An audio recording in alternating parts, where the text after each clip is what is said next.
salam semuanya. Ketemu lagi di sesi video kali ini.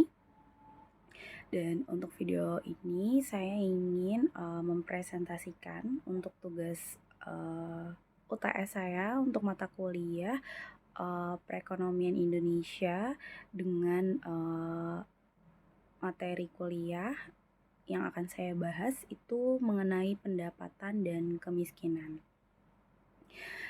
Perkenalkan, nama saya Fitria Belina, NIM saya 28922501007, Fakultas Ekonomi dan Bisnis untuk Prodi Manajemen, dan untuk dosen mata kuliah Perekonomian Indonesia ini yaitu adalah Ibu Cynthia Nisa, RP MPDE.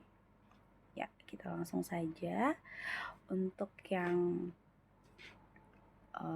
sesi ini kita akan membahas mengenai materi pertama dahulu, yaitu mengenai pendapatan.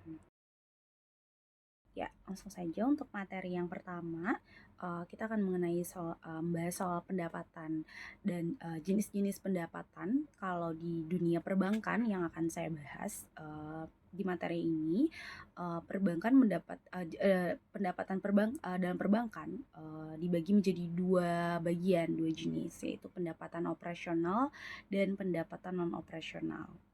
Yang pertama kita membahas mengenai pendapatan operasional. Itu merupakan hasil yang didapat langsung dari kegiatan operasional di suatu perusahaan. Seperti contohnya ada pendapatan kotor dan pendapatan bersih.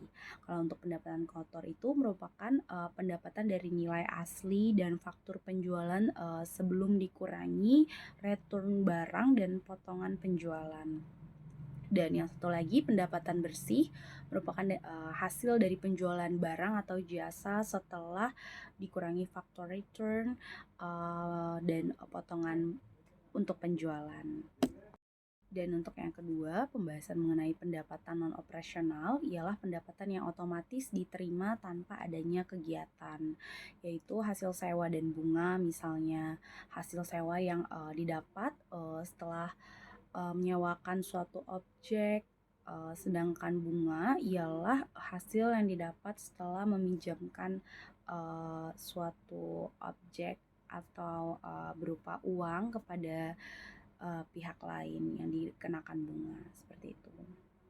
Namun untuk fenomena ini yang disebut dengan kesenjangan pendapatan biasanya diukur dengan menggunakan koefisien yang memberikan nilai antara 0 dan 1, di mana 0 berarti kesetaraan pendapatan yang sempurna dan nilai 1 berarti bahwa suatu individu atau kelompok yang memegang seluruh kekayaan atau pendapatan.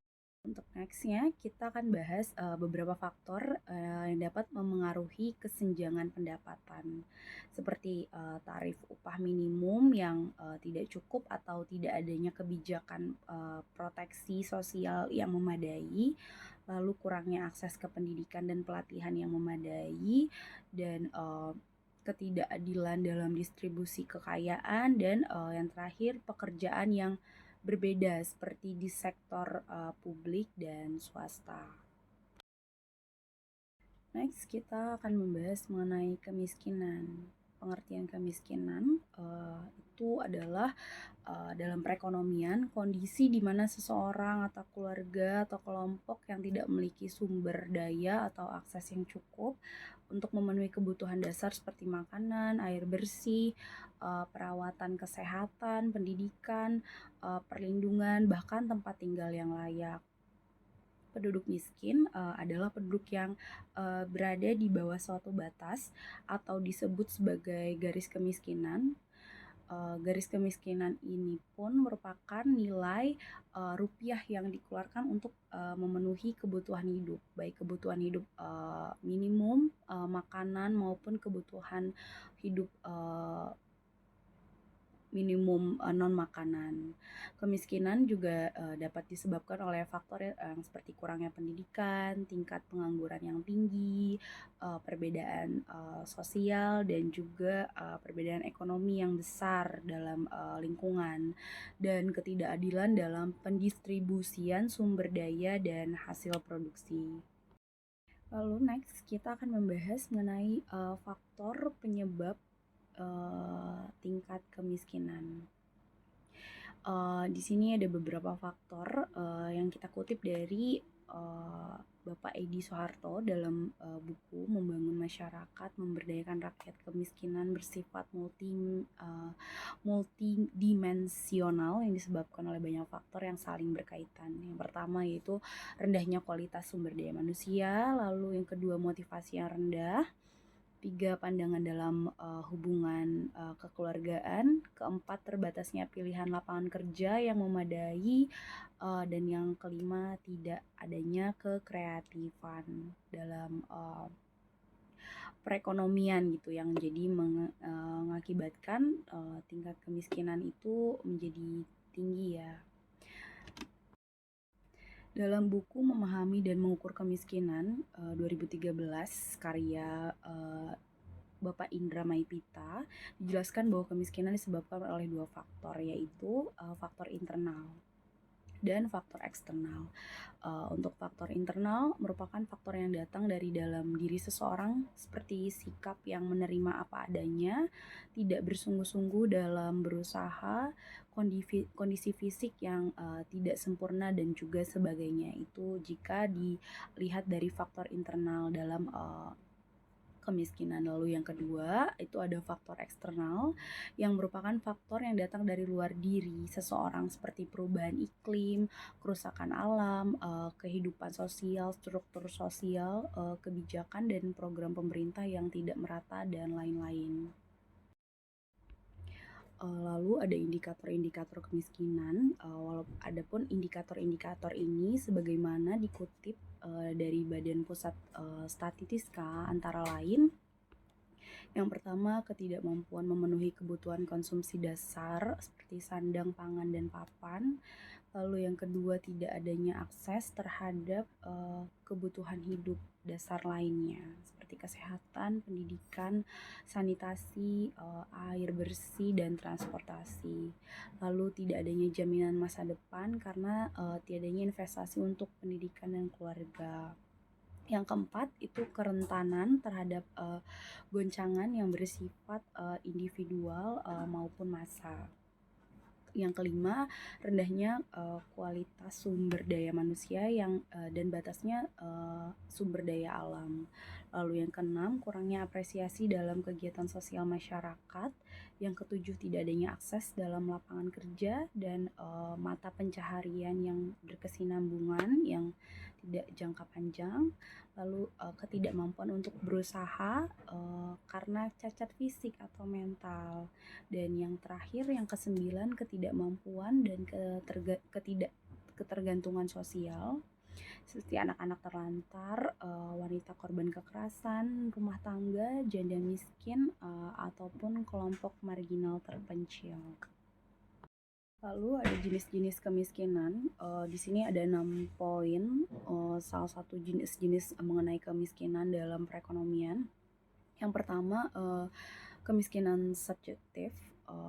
Kemiskinan subjektif ini merupakan persepsi individu bahwa ia tidak mampu memenuhi kebutuhannya. Lalu yang kedua ada kemiskinan mutlak.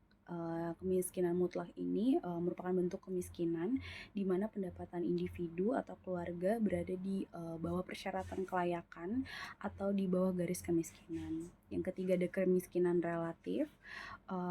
Kemiskinan jenis ini merupakan bentuk kemiskinan yang diakibatkan oleh dampak kebijakan pembangunan yang belum menjangkau seluruh lapisan masyarakat. Lalu yang keempat juga ada kemiskinan alamiah. Kemiskinan alamiah ini yang disebabkan oleh kurangnya sumber daya alam yang menyebabkan turunnya produktivitas masyarakat. Lalu yang kelima ada kemiskinan kultural yang dihasilkan dari kebiasaan dan sikap orang-orang yang dengan budaya yang terlalu santai dan tidak ingin meningkatkan taraf hidup yang lebih baik, eee, ke seperti masyarakat, modern. Dan yang terakhir ada kemiskinan struktural. Kemiskinan ini muncul karena struktur sosial tidak mampu menghubungkan masyarakat dengan sumber daya yang tersedia. Adapun dampak-dampak dari kemiskinan ini, yaitu, yang pertama adalah kualitas hidup yang buruk, lalu yang kedua ketidakseimbangan sosial dan ekonomi antar masyarakat, lalu yang ketiga pendidikan yang terbatas, dan yang keempat kondisi perumahan yang buruk. Lalu bagaimana cara menangani, upaya, tingkat kemiskinan dalam, masyarakat, yaitu, yang pertama ada penguatan ekonomi. Untuk penguatan ekonomi ini untuk penguatan ekonomi sendiri pun, kita diperlukan adanya, seperti, hal yang kuat untuk menghasilkan, kinerja yang baik di lapangan kerja, membantu merangsang pertumbuhan ekonomi bagi orang-orang yang memiliki kesempatan lebih besar untuk mencari pekerjaan. Lalu yang kedua, peningkatan akses terhadap layanan. Salah satu kunci dalam menangani kemiskinan adalah memastikan setiap orang memiliki akses yang cukup ketersediaan dan akses layanan dasar seperti pendidikan, kesehatan, dan juga perumahan. Lalu yang ketiga, program bantuan sosial. Program bantuan sosial ini seperti bantuan yang uang tunai, subsidi, dan bantuan dampak langsung seperti direct impact assistance yang dapat membantu keluarga miskin memenuhi kebutuhan dasar mereka. Lalu yang keempat adalah peningkatan keterampilan dan pelatihan. Peningkatan ini dapat membantu orang yang berada dalam kemiskinan untuk mendapatkan pekerjaan yang lebih baik dengan upah yang lebih tinggi. Peningkatan keterampilan juga dapat mendorong pengembangan usaha kecil menengah. Dan yang terakhir, pendorong lingkungan ramah. Pengembangan lingkungan yang ramah dan aman dapat membantu mengurangi tingkat kemiskinan dan menjadikan masyarakat lebih produktif. Ini dapat dilakukan melalui perencanaan urban atau pengembangan wilayah.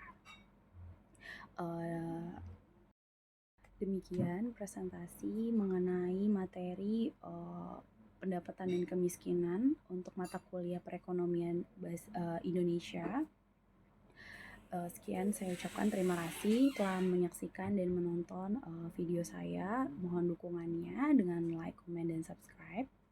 Terima kasih dan sampai jumpa di video berikutnya.